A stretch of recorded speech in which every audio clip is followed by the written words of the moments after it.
தமிழகத்தில் எஸ்ஐஆர் பணிகள் குளறுபடிகளின்றி நடைபெற்றதா? தமிழ்நாட்டில் இல்லை, எஸ்ஐஆர் பணிகள் எல்லா மாநிலங்களிலும் பெரிய குளறுபடியோடு நடந்தது. திட்டமிடாத தன்மை அல்லது அவங்களோட அரசியல் லாபங்களுக்காக திட்டமிட்டு கொண்டது. தமிழ்நாடு மாதிரியான ஒரு வளர்ந்த மாநிலத்தில் 2024 எலெக்ஷன் முடிஞ்ச அந்த மாதத்துலேருந்து ஒரு வருஷம் பொறுமையாக நடத்தியிருக்கலாம்.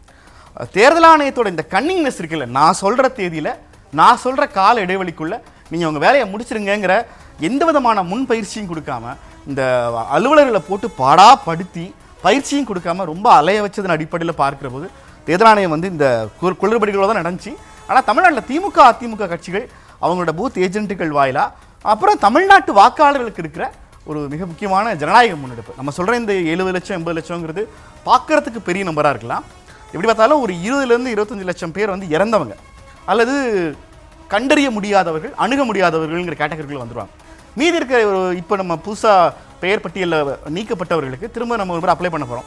எப்படி பார்த்தாலும் திரும்ப ஒரு 30 லட்சம் பேர் உள்ளே வந்துடுவாங்க. ரொம்ப பெரிய மார்ஜினாக இருக்கும்னு எனக்கு தோணலை. ஆனால் ஒரு தேர்தலுக்கு ஒரு மாதத்துக்கு முன்னாடி இவ்வளவு படபடப்பாக எந்த பயிற்சியும் கொடுக்காம தமிழ்நாட்டை அலைய வச்சதுக்காக தேர்தல் ஆணையத்துக்கு கண்டனங்கள். ஓகே, இப்போ நம்ம அண்ணாமலையினுடைய பேட்டி ஒன்று இருக்குது, அதை பார்த்துடலாம். அண்ணாமலை பேட்டியை ப்ளே பண்ணி. ஏற்கனவே பாரதிய ஜனதா கட்சி நாங்கள் சொன்னது தான், 80 லட்சத்திற்கு மேலே தமிழகத்தினுடைய வாக்காளர் பட்டியலில் குறைந்தபட்சம் நீக்கப்பட வேண்டும் என்று சொல்லியிருந்தோம்.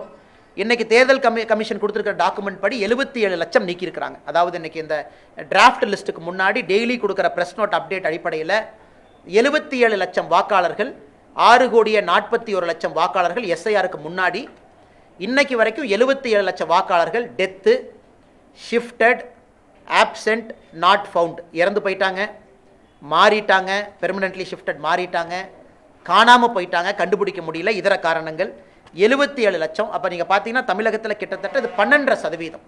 ஒரு வாக்காளர் பட்டியலில் 12% வாக்காளர்கள் இன்னைக்கு வரைவு வாக்காளர் பட்டியலில் இல்லை என்பது ஒரு விதத்தில் பெரிய ஒரு ஆச்சரியம் மட்டுமல்ல, அதிர்ச்சியும் கூட. அப்படின்னா இந்த பட்டியலை வச்சு தான் நம்ம லோக்சபா தேர்தலையே சந்திச்சிருக்கிறோம். 2024 லோக்சபா தேர்தலில் இந்த பட்டியலை வச்சு தான் நம்ம சந்திச்சிருக்கிறோம். 12% வாக்காளர்கள் இல்லை. இன்னைக்கு அடுத்த அந்த 14 டிசம்பர் இந்த ஃபேஸ் முடிஞ்சதுக்கப்புறம் டிசம்பர் 19 வரைவு வாக்காளர் பட்டியல் வெளியிட இருக்கிறாங்க. அதை கண்ணும் கருத்துமாக நம்ம பார்க்கணும். கிட்டத்தட்ட 80 லட்சத்திற்கு மேலே நீக்கப்பட்டாங்கன்னா தமிழ்நாட்டினுடைய வாக்காளர்கள் 5.5 கோடிக்கு வந்துடுவாங்க. 5,60 லட்சம் 5,62 லட்சத்துக்கு வந்துடுவாங்க. இதுவும் கூட தமிழக மக்களுடைய கவனத்துக்கு நாங்கள் ஒரு அரசியல் கட்சியாக கொண்டு வருகின்றோம். எந்த அளவுக்கு வாக்காளர் பட்டியல் 2024 சரி பார்த்தாங்க, 2023 சரி பார்த்தாங்க, 2022 சரி பார்த்தாங்க, எல்லா வருஷமும் சரி பார்த்துக்கிட்டே இருக்கிறாங்க. அப்படி இருந்து அந்த எஸ்ஐஆரை இன்டென்சிவாக பண்ணுறனால 77 லட்சம் பேர் நீக்கப்பட்டிருக்கிறாங்க.